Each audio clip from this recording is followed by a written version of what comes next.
The stage is set for the NBA Finals. It Who- is. Who do you got? I got Knicks going. I'm thinking Knicks in 6. What about Really? you? I have the Spurs, but I think it's going to be a 7-game series.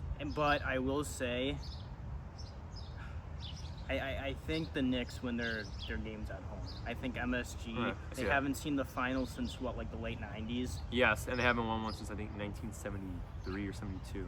If I'm So yeah, correct. that atmosphere is going to be crazy, and I think it's gonna come down to how Brunson and Wemby plays. But I know you were telling me earlier, if Stephon Castle and Dylan Harper don't show up, Yeah. that's going to be a problem. And I think if that does happen, then Wemby is going to be shut down. As a whole, the Spurs is still such a young team, and what really worries me is that in that Thunder versus Spurs series, you bring in, because the idea was to bring in De'Aaron Fox for his scoring ability, his maturity, his veteran presence, which he does have, and he still always had the veteran presence to really cool down the guys at times. Hey, don't let it get to your head. Keep the momentum up. Play safe. Play smart. But he only averaged 15 points in the series, and if you can't rely on him, if let's say he doesn't show up in the next series, and Dylan Harper or Stephon Castle can't show up because of the fact that this is gonna be their first final and they're only like rookie, like they're only in their sophomore year. Carter Bryant too. And Carter Bryant too. He made some rookie mistakes during this the Thunder matchup. So when you combine all of this, I'm just afraid that like one, if not two pieces of the puzzle crumble for the Spurs, and that's even if they do, they are way ahead schedule, and this is probably if anybody has a chance to be a dynasty, it's the Spurs. Give them like another year to get like more experience, especially from this finals run. They'll be monsters for a long time.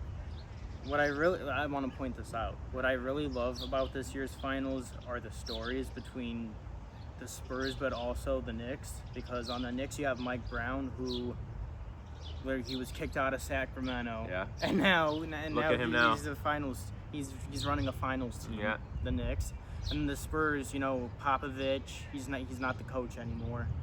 He still is a presence though in the Yeah, locker room at times. Yeah. A very big one. Oh, a yeah. Very big presence at least. And then you have CP3. He's not in the team anymore, but he came in I think like last year, and he really like helped present to them a good mindset. Wemby. He molded Wemby. What else would I say? I would say what I'm really interested though in the matchup, and I think the most important matchup of the series will be Karl Anthony Towns and Victor Wembanyama, because even though Wemby is probably going to be Defensive Player of the Year, or what do you call it for in the foreseeable future and whatnot, I'm interested how Cat approaches this, because even though Wemby is such a good defensive player, where like a lot of times you see guards, for instance, like just deter from him, like don't want to even challenge him. Cat is so much bigger and stronger than Wemby. If he gets in the post and he works it right and he pushes him down, and I think he'll give Wemby a hard time. And I think he can exploit the fact that he's just so much stronger than him. So if he plays smart and he plays well and he doesn't just chuck threes, which I mean we know he can, and he will make those, I think it'll be really cool to see how Wemby responds. And you have to know too that these are two centers that can score points. They can defend, they can rebound, they can both shoot threes. I think that's also very important going into this. And Jalen Brunson too. He is who he is. Yeah. He's going to get you your points. He could be the leader. And then you have Mikal Bridges too. Mikal, I'm interested to see Mikal because they gave up so much for him. I don't remember how many picks exactly, but I think it was like 3 or 4 first-round picks, maybe even 5. That might be pushing it.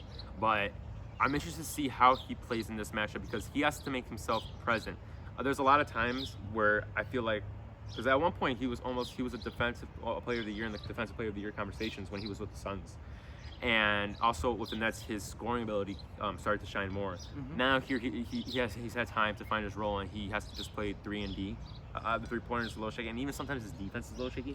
So I really hope he can help lock up like somebody like Harper or Castle on the player aid side of things. But he's going to be another important role to see how he acts when he's facing the team. All right, my hot take. Okay. I think this goes to a Game 7 series. One of the best finals we will see. I would love to see that. I would love to see watch them get swept. Somebody get swept. That'd be so funny. I don't see a sweep happening, obviously. I do think this would be a very back and forth series, though. To me, both teams are way too competitive for a sweep to happen. I agree. as long as everybody stays healthy, I think we got like a 6 or 7 game. Oh, winning yeah, streak, absolutely. or a playoff series here.